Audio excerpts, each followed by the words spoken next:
they waiting for?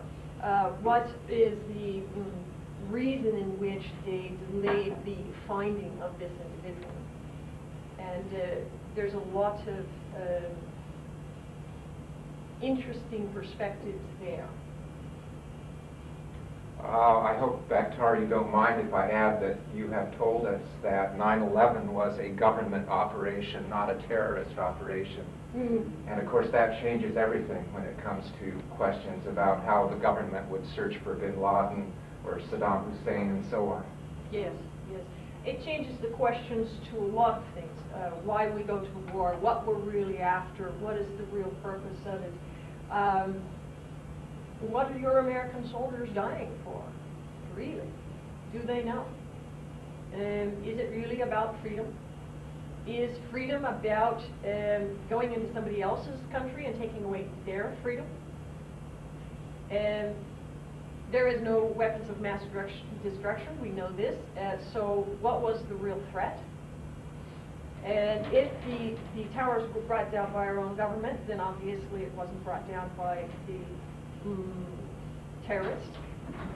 So again, these questions do rise. There is a great deal of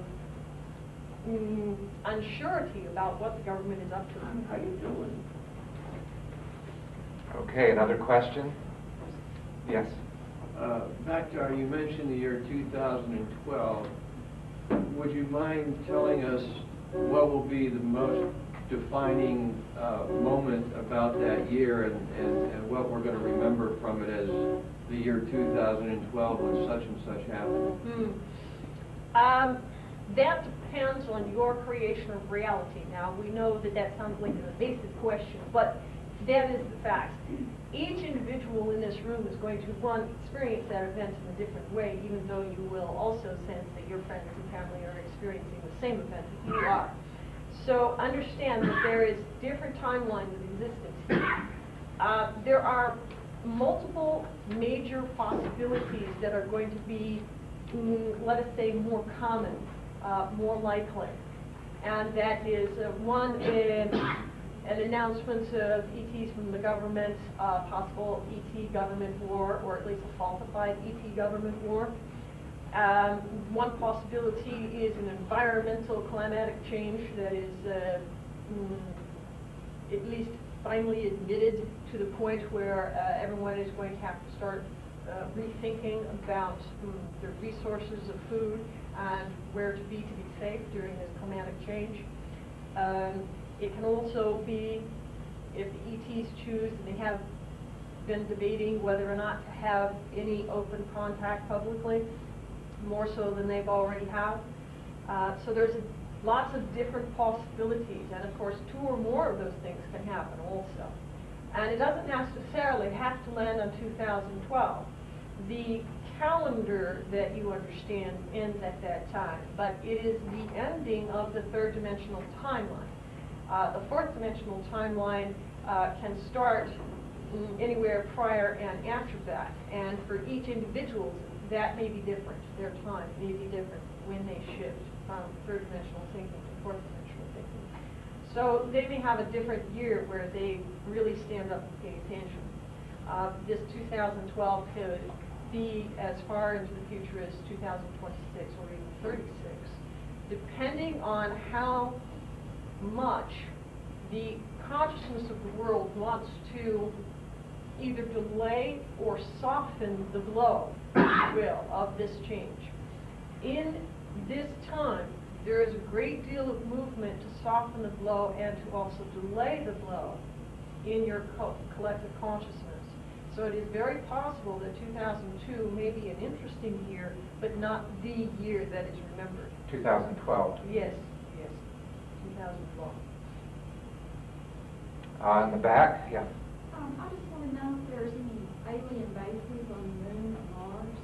Yes, there are on both. One is, of course, Mars is a planet, and there are bases on the ground there, some above ground to some extent. And the moon itself is not a natural, let's say, it's not a natural planetoid.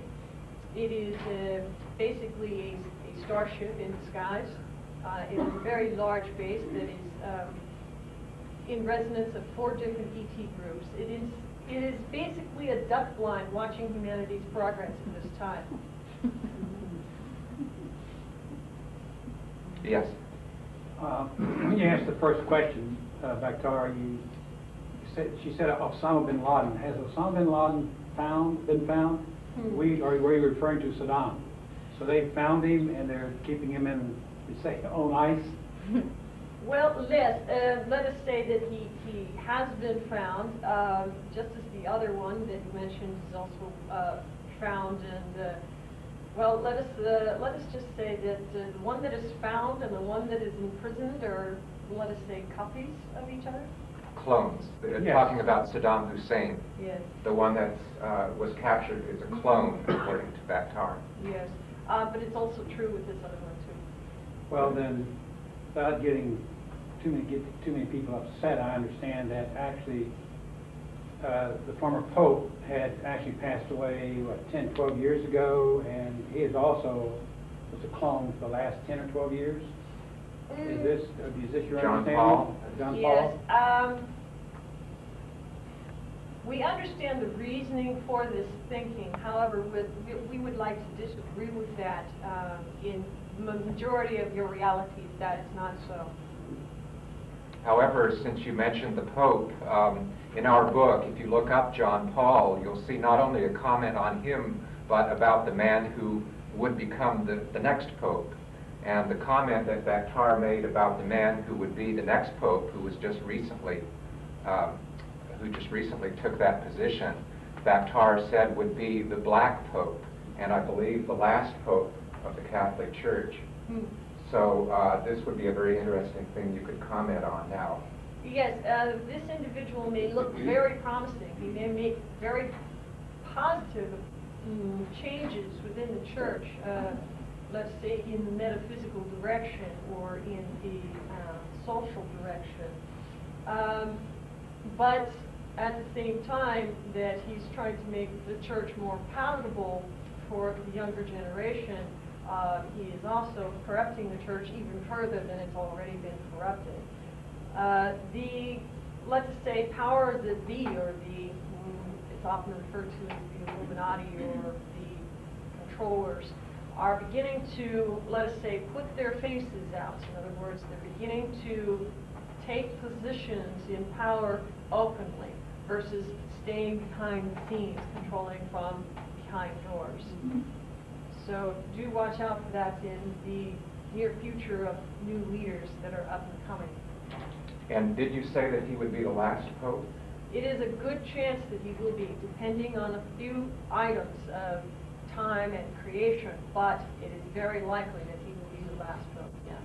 Also, a friend told us yesterday that the Catholic Church has actually become the owner of all of the observatories in the United States. Now, I had heard that they had a controlling interest in one in Arizona, and I'd like to know if this statement about all of the observatories, is that an urban myth, so to speak, or is there some truth in that? And also, she said that the Hubble, the Catholic Church now controlled.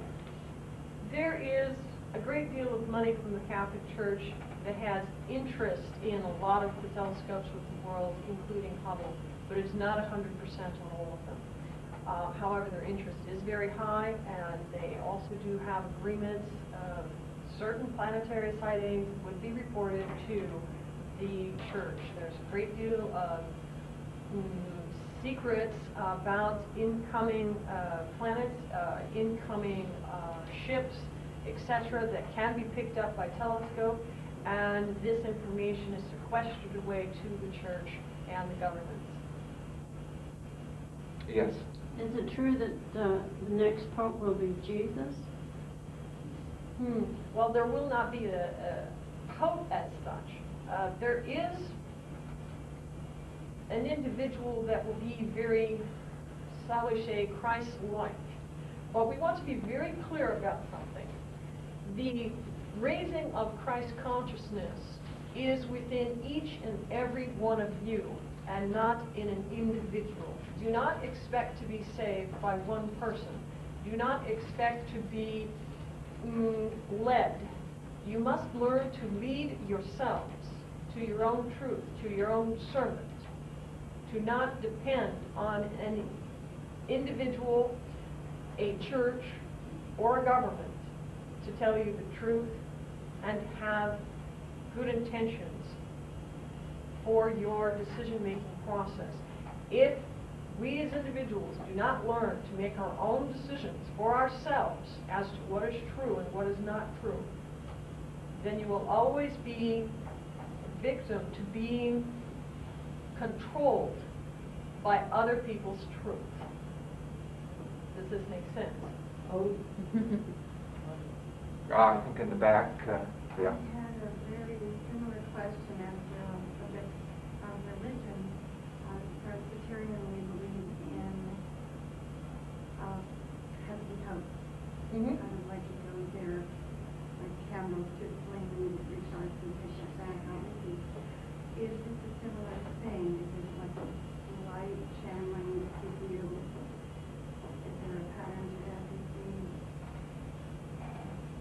There is different ways of looking at what is called the heavenly host. Some like to look at it as just the angelic realm. Some like to look at it as including ETs that are no longer a physical body and are of spiritual wisdom enough to be messengers, and often take that position as messengers. Both of these ways of looking at heavenly hosts are accurate enough. There is a difference between ETs and angels, but the difference between ETs and angels is kind of difficult to identify from your perspective of physical reality.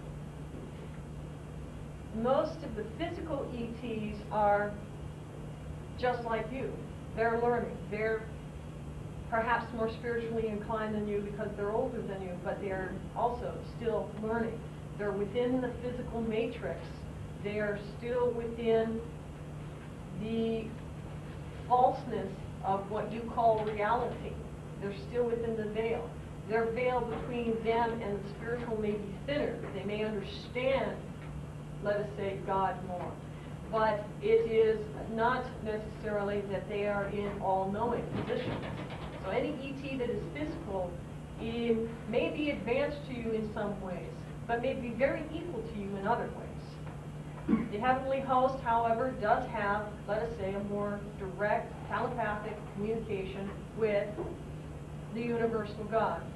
They are more capable of guiding you in wise ways. Does this answer your question? Yes. Okay, another question? In the back again?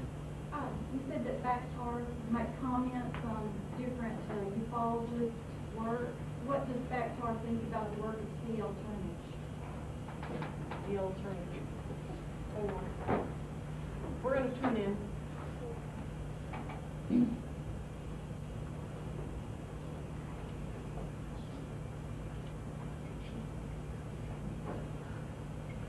All right. There's a great deal of personal bias in this individual's outlook. However, he is attempting to put out truth as he knows it. There is a tendency of trying to fit the information he's getting with what he perceives to be the whole picture. Does this make sense to you? Yeah. Now, C.L. Turnage, isn't that a woman? Male soul. Yeah. Yeah, to entities, sex is sometimes a matter of energy rather than physical body. And I have heard her speak before. I can't remember any particulars. It does help to ask about certain particulars of what